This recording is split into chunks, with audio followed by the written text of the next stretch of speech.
மாண்புமிகு முதல்வர் அவர்கள் மிக முக்கியமான தமிழ்நாட்டுடைய உரிமை, தமிழர்களுடைய உரிமை என்கின்ற அடிப்படையில் ஒரு தீர்மானத்தை முன்மொழிந்திருக்கிறார்கள்.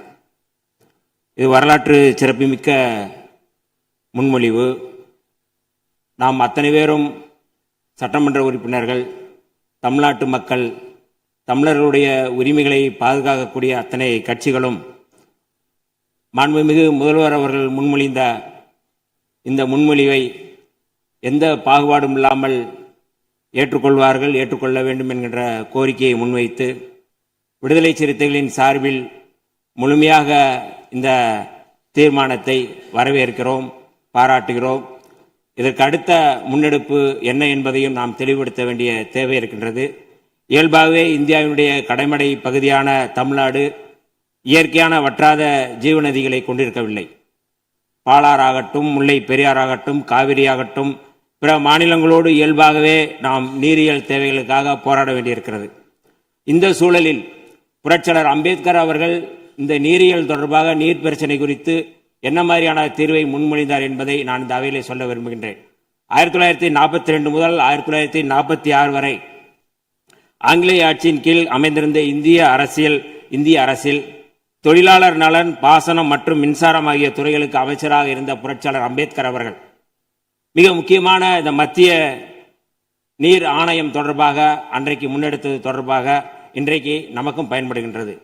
மக்களுக்கு பயன்படும் நீர் ஆதார திட்டங்களை நடைமுறைப்படுத்த நதிகளை தேசியமயமாக்க வேண்டும் என்ற கருத்தை புரட்சியாளர் அம்பேத்கர் அவர்கள் முன்னெடுத்திருந்தார்கள்.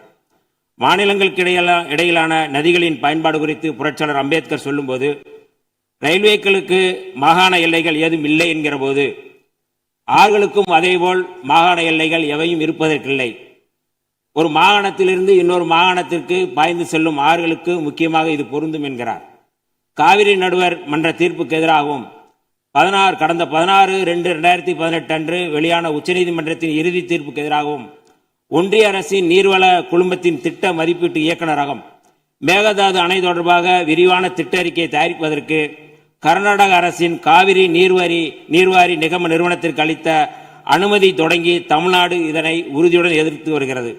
தமிழகத்தின் வேளாண்மை சார்ந்த மக்களின் நலன்களின் மாத்திரமல்ல, கர்நாடகத்து விவசாயிகளின் மீதும் நமக்கு அக்கறை இருக்கிறது எனினும் இச்சூழலில் மாண்புமிகு முதலமைச்சர் அவர்கள் முன்மொழிந்துள்ள தீர்மானத்தில் குறிப்பிட்டுள்ளபடி கர்நாடக அரசு மேகதாதுவிலோ அல்லது காவிரி படுகையில் வேறு எந்த இடத்திலோ அணை அல்லது எவ்வித புதிய நீர்த்தேக்க திட்டத்தை பிற படுகை மாநிலங்களின் இசைவு இன்றியும் ஒன்றிய அரசின் ஒப்புதல் இல்லாமலும் மேற்கொள்ளக்கூடாது என்பதை விடுதலை சிறுத்தைகள் கட்சியின் சார்பில் நாங்கள் வரவேற்கின்றோம்.